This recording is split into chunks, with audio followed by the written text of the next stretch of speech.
আমি শরীফুল ইসলাম, সভাপতি জগত্তর বৌদ্ধগণা সমাজ কমিটি। আমি পেশায় একজন ঠিকাদার। অনেকজনের বক্তব্য শুনেছি।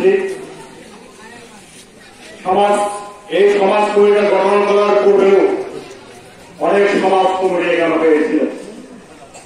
কিছু পরিস্থিতির কারণে সমাজের গণ্যমান্য ব্যক্তিরা যখন অপরাধ প্রবণতা বৃদ্ধির দিকে দাবি হতে রেখে তখন সেই মুহূর্তে যখন তারা প্রতিবাদ করে এক শ্রেণীর দালাল আছে যারা লবিস্ট তৈরি করে সমাজের বিরুদ্ধে কুৎসা রচনা করে, সমাজ কমিটির বিরুদ্ধে কুৎসা রচনা করে। এখানে যারা বক্তব্য দিয়েছেন আমি তাদের বক্তব্যের সাথে সম্পূর্ণ একমত পোষণ করছি। কিছুদিন আগে আমাকে ওসি দিদি মহোদয় সাহেবের দাওয়াত দিয়েছিল, আমি ওইখানে গিয়েছিলাম। গিয়ে উনি আমার থেকে কিছু মানুষের তথ্য জানতে চেয়েছেন। আমি আমার জানা মতো যে সব তথ্য এই এলাকায় আছে আমি ওনাকে বলেছি। ওইখানে আবার সমাজ কমিটির বিপক্ষেও কথা গিয়েছে, আমি ওইটাও বলেছি। সমাজ কমিটির বিপক্ষে কথা যাই কেন? এখানে আছে আবাসিকতা, এখানে আছে পত্রিকা, এখানে আছে দোয়ারি, আইপিএল বিপিএলের নামে এখানে দোয়ার আসর ঘটনা করে। এখানে আছে সুদের ব্যবসা, সনাতনের সুদের ব্যবসা করে এখানে অনেক জিনিস করে দিয়ে দোয়ার ছয় করা গেছে। প্রধানমন্ত্রী এবং সভাপতি মহোদয়ের দৃষ্টি আকর্ষণ করে বলছি, আমি আল্লাহকে হাজির নাজির করে বলছি,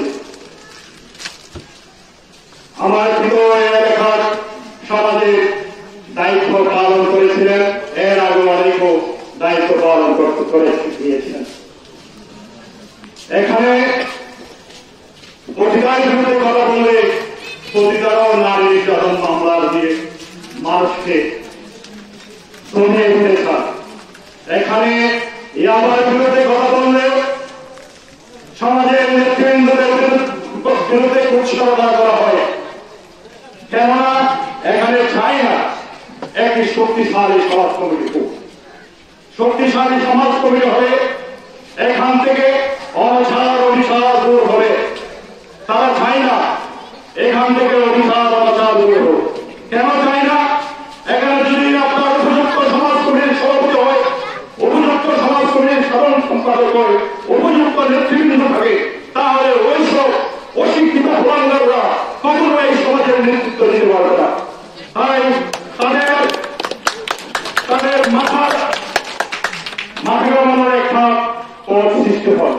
এখানে যারা আছে প্রায় সমাজ কমিটির সদস্য, আমরা চেষ্টা করছি মানুষের সুখে দুঃখে ভাগ করার জন্য, আমরা চেষ্টা করছি অযুক্ত মানুষকে ঘর পৌঁছে দেওয়ার জন্য। এখানে আপনার কোভিড চলাকালীন সময়ে আমাদের সমাজ কমিটিটা গঠন করা হয়। আমরা অনেকবার মিটিং করেছি, আমরা চেয়েছিলাম মাননীয় পুলিশপাল মহোদয়কে প্রধান অতিথি করে অপর নেতৃবৃন্দ সহ ওসি মহোদয়কে নিয়ে আমরা একটা মিটিং করার চেষ্টা করেছিলাম।